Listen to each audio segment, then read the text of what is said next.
আপনার মতো কপটদকহীন একটা কাপুরুষ গত 16 বছরে এই বক্তব্য দিতে পারেন নাই।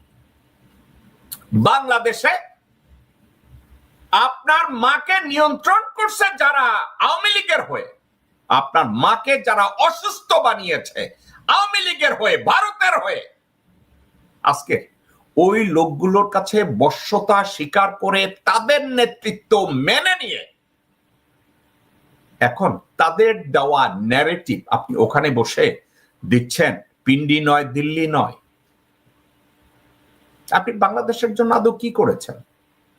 আপনি করেছেনটা কি?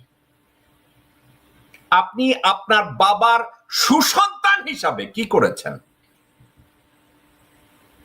বিএনপি তো আপনার নিয়ন্ত্রণে নাই। বিএনপি কেউ আপনার কথা শুনে না।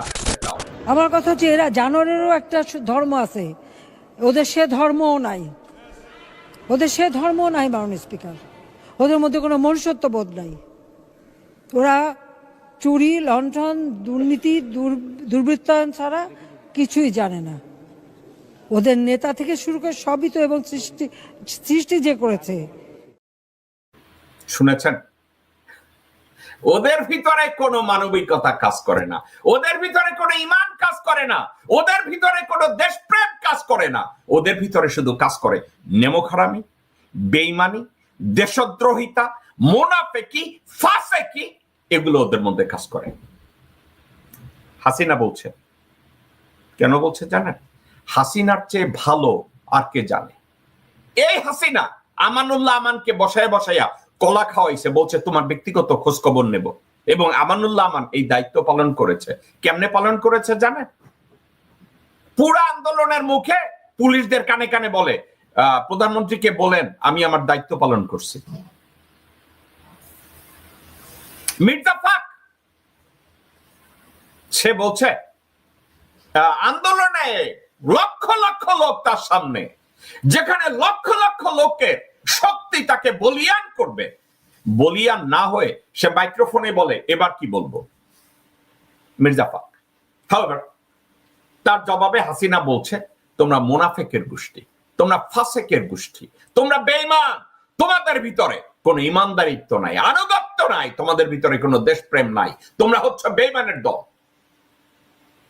এবং এই বেঈমানের দলগুলোকে নিয়ে বেগম জিয়া জানার পরেও বেগম জিয়া তাদেরকে নিয়ে রাজনীতি করে, এবং বেগম জিয়া অনেক কষ্টে এই কথাটা বলছিল। অনেক বড় বড় নেতা বানিয়েছিলাম, অনেক বড় বড় পদ দিয়েছিলাম, মন্ত্রী বানিয়েছিলাম, যারা কিছুই ছিল না, যাদের এই বিএনপি দিয়ে, শহীদ জিয়া রহমান দিয়ে, আমার দিয়েই অনেক বড় হয়েছে, অনেক কিছু মালিক হয়েছেন, তিনারা সব বেঈমানি দালালি। শুনেছেন? উনি টের পেয়েছে, উনি টের পেয়ে গেছে যে বিএনপির এরা মুনাফিক, এদের কোনো আনুগত্য নাই, এদের কোনো অস্তিত্ব নাই, এদের কোনো ধর্ম নাই, এদের কোনো উদারতা নাই, এদের কোনো ঈমান নাই, এরা বেঈমান। এরা বলেছে। আপনি নিজে চিন্তা করে দেখেন তো, মির্জা ফাকের মতো লোক কি বলে একটু শুনেন। বেগম জিয়া কি বলে এবং মির্জা ফাক কি বলে। আগে বেগম জিয়া কি বলে এটা শুনেন। জিয়া রহমান বেঁচে থাকলে অনেকেই বলে বাংলাদেশের চেহারা আজকে অন্যরকম হতো। সেজন্যই তো আজকে বাংলাদেশকে যারা চায় না কখনো বাংলাদেশ উন্নতি করুক, বাংলাদেশ এগিয়ে যাক, তারা আজকে ষড়যন্ত্র, তারা তখন ষড়যন্ত্র করে জিয়া রহমানকে এই দুনিয়া থেকে সরিয়ে দিই। বেগম জিয়া যখন এই কথাটা বলে তার পিছনে কে বসা ছিল?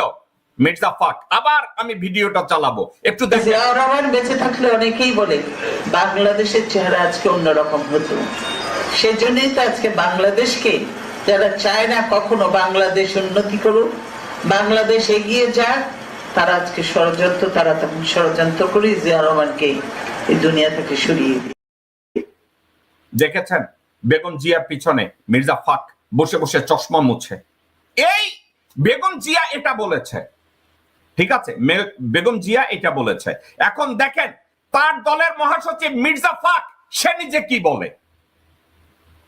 যে শহীদ প্রেসিডেন্ট জিয়া রহমানের মৃত্যু যদি 1981 সালের মে মাসে না হয়ে যদি 2015 সালে হতো, তাহলে এই বাংলাদেশের ভাগ্যে কি করতো আমি জানি না। তবে সম্ভবত সেটা লাইবেরিয়া অথবা আফগানিস্তানের মতো একটা ব্যর্থ রাষ্ট্রে পরিণত হতো। সুন্দর না? মহাসুন্দর বিএনপির মহাসচিব, এবং এদেরকে দিয়ে তারেক রহমান দল চালাবে। তারেক রহমান বলছে দিল্লি নয়, পিন্ডি নয়। আমি কথাটাকে হুবহু বলতে চাই, আমি মিস করতে চাই না। তারেক রহমান বলছে, তারেক রহমান বলতেও তো একটা কথা, তো একটু ঠিক মতো বলি। দিল্লি নয়, পিন্ডি নয়, সবার আগে বাংলাদেশ।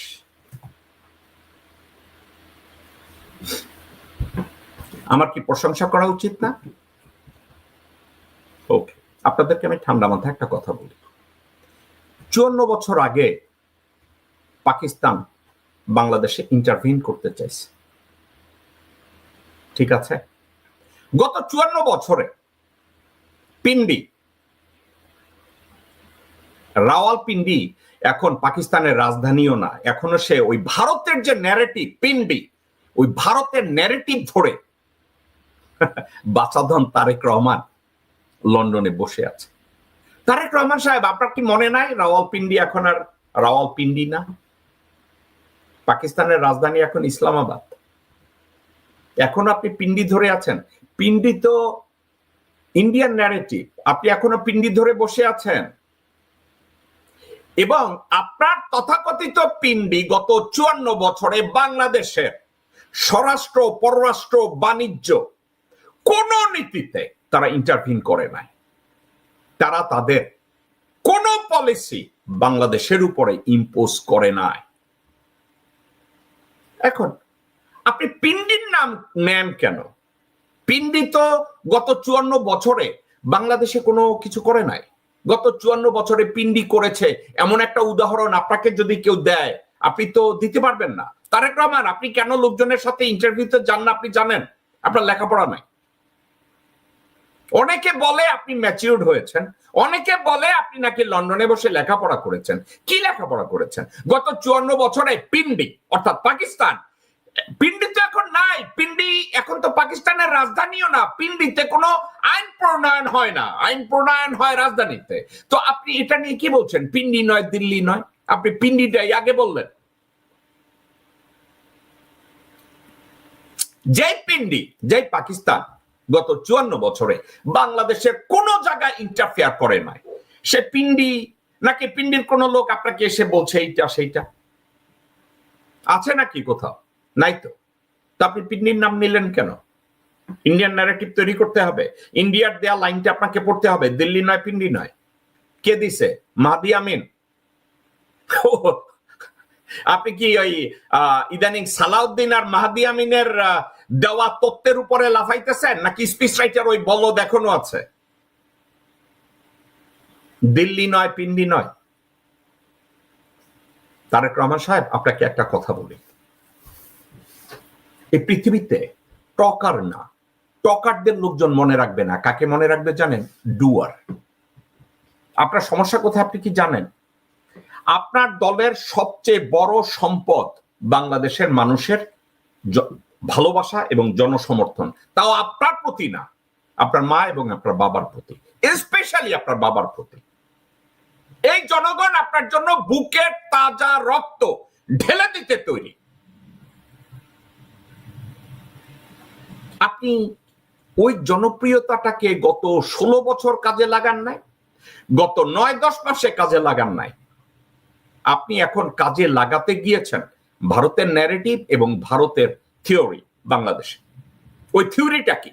আপনি চাচ্ছেন ডক্টর মোহাম্মদ ইউনূস ডিসেম্বরের মধ্যে একটা নির্বাচন দিয়ে চলে যায়।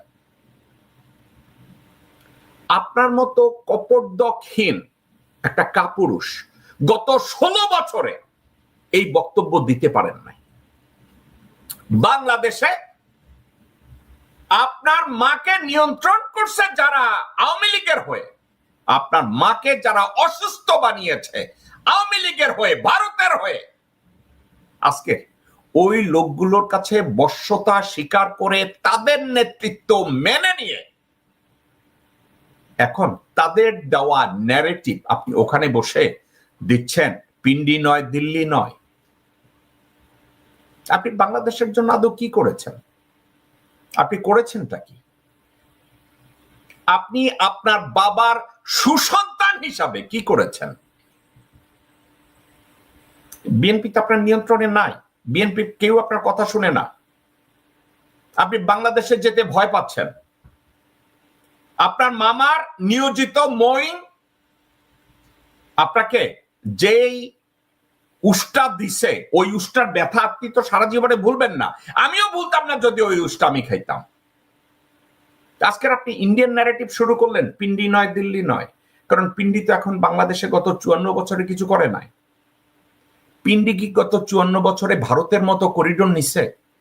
রোড করিডোর নিছে, পানি করিডোর নিছে, আকাশ করিডোর নিছে, বাংলাদেশের বর্ডারে হামলা চালাইছে, পিন্ডির লোকজনরা বাংলাদেশের সীমান্তে এসে বাংলাদেশিদেরকে খুন করছে, বাংলাদেশের কমার্সে যেভাবে ইমব্যালেন্সড ওইটা করছে, কিছুই করে নাই, কিছুই করে নাই।